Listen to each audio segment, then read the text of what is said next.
For Sarah Matheny and her mum Peggy, it's nearly 3 decades since their kloa Wally Wordle passed away.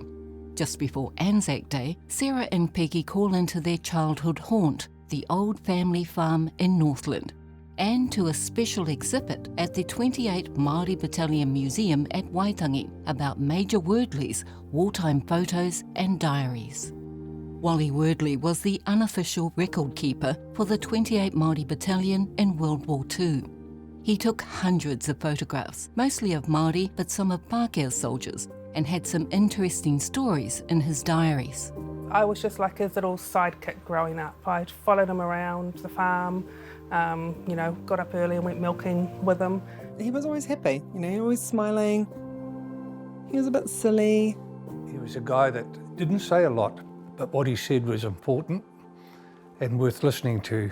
He was a good dad. He was warm to everybody. He just treated everybody the same. And he was the first person that I have met that personified the word mana, because I'd heard it before, but never really experienced it. But he was one of those guys that could walk into a room and you could sense the respect that everybody had for the man. Taking photos and keeping a diary was against the regulations, but senior officers probably turned a blind eye, especially as he took photos of some of them too. We've heard that he shouldn't have had a camera during the war, so I don't quite know how he got away with it. For decades, the photos were kept in a suitcase on the family farm. Sarah says the suitcase disappeared, but was found again after his death. Many of the photos have been used in books, virtually no one knowing who the mystery photographer was. Obviously, his ability to take photographs and write diaries was the greatest asset for his war stories that we as a family have, and that New Zealand has, as a matter of fact. I always knew they existed. I remember as a kid seeing them, the suitcase on the dining table and all the photos spread out. A brother of one of the soldiers used to come to the house regularly and go through them, and I used to sit at the table and just watch and listen. If he knew who were in the photos, he'd write their names on the back, which is great. Wordle left Wellington in 1940, arriving in time for the battles of Greece and Crete. Just a humble corporal at the start of the war, Wally Wordle was soon promoted to sergeant, then second lieutenant, first lieutenant, then captain later in the war, before retiring as a major in 1958. He was a great comrade for his compatriots from the Māori Battalion, the likes of Ben Porter and Bully Jackson. Wordle was a man of all seasons, as well as taking photos and writing. He was a keen sportsman, including playing rugby in the Māori Battalion team that won the Freiburg Cup, which was sought after by the whole New Zealand Second Division of over 20,000 men. He loved tennis, golf, rugby.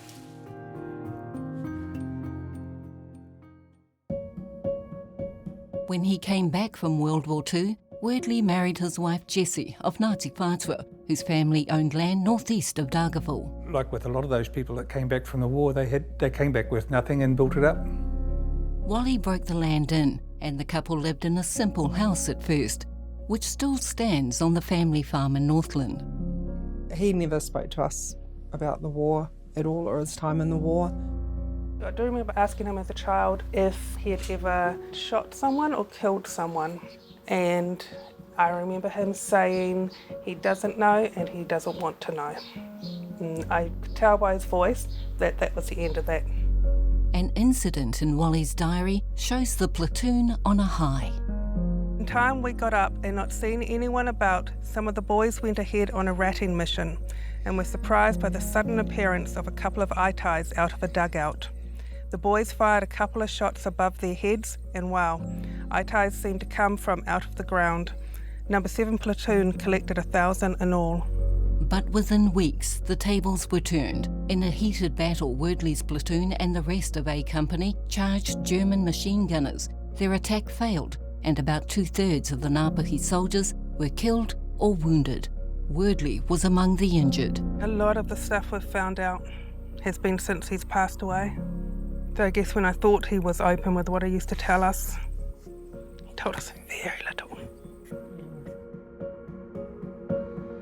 I know when Dad went on one of the pilgrimage tours, when he came home, I was looking at his photos and I thought, oh my God, poor Dad, he's taken a photo of a headstone and for some reason the camera has duplicated it about 40 or 50 times, but no, it was each headstone that he'd taken a photo of different people. That made us think, oh my gosh, so many graves. He's always recorded on the backs of photos everybody's names if he knew them. It wasn't just a snapshot for snapshot's sake. He wanted to record who was in his life at that time. You know, obviously cameras weren't as small and secretive as they are now, so maybe the people who were photographing were quite happy to be there, and the people that didn't think it was right turned a blind eye. People used to borrow the suitcase and take all the photos away. They actually disappeared for a couple of years, and they were found under a bed in someone's house up in Kaitaia after he passed away. You know, so we're actually lucky that they were found again. Many others remained undiscovered until the family lent them to the Waitangi 28th Māori Battalion Museum, Te Rau Aroha.